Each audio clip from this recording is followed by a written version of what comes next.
విగ్రహాల వద్ద ఈరోజు ఆయన చనిపోయిన కొన్ని సంవత్సరాల తర్వాత డాక్టర్ బాబాసాహెబ్ అంబేద్కర్ గారు ఈ దేశంలో భారత రాజ్యాంగాన్ని రాసి ఆ భారత రాజ్యాంగంలో ఎన్నో హక్కుల్ని రిజర్వేషన్స్ని కల్పిస్తే అటువంటి ఈరోజు మహనీయుల మేధావుల వర్ధంతులు కార్యక్రమాలు జరుపుకున్నటువంటి విగ్రహాల వద్ద ఈరోజు రాజకీయ పార్టీలకి భిక్ష భారత రాజ్యాంగం అయితే రాజకీయ పార్టీల నాయకులు ఈరోజు ఈ విధంగా ప్రజాప్రతినిధులుగా కొనసాగుతున్నారంటే దానికి కారణం భారత రాజ్యాంగం అయితే వాళ్ళ రాజకీయ పార్టీల పుట్టుక భారత రాజ్యాంగం అయితే ఈరోజు మహనీయుల విగ్రహాల దగ్గర కూడా ఈ పల్నాడు ప్రాంతంలో ఓ పక్క తెలుగుదేశం జై తెలుగుదేశం మాట్లాడుతూ మరో పక్క జై జగన్ అని మాట్లాడుతున్నట్టు సిగ్గుపడాలి పాలకులు చెప్తా ఉన్నాం.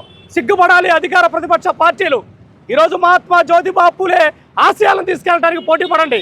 ఈరోజు మహాత్మా జ్యోతిబా ఫూలే ఆలోచన విధానాన్ని గ్రామ గ్రామాల్లో తీసుకెళ్ళడానికి పోటీ పడండి. కానీ ఎస్ మంచిదే, మీరు కోట్ల రూపాయలు ఖర్చు పెట్టి బీసీ భవనాలు కట్టించారు. ఈరోజు అంబేద్కర్ బీసీ సర్కిల్ని తీసుకొచ్చారు, మంచిదే. దానికి సంబంధించిన అవేర్నెస్ కార్యక్రమాలు విస్తృతంగా చేయండి తప్ప మీ పార్టీల యొక్క ప్రతిష్టలను పెంచుకోవడానికి విగ్రహాల దగ్గర నినాదాలు చేసే కార్యక్రమాలు మానుకోవాలని మాలమానాడుగా హితవు పలుకుతా ఉన్నాం.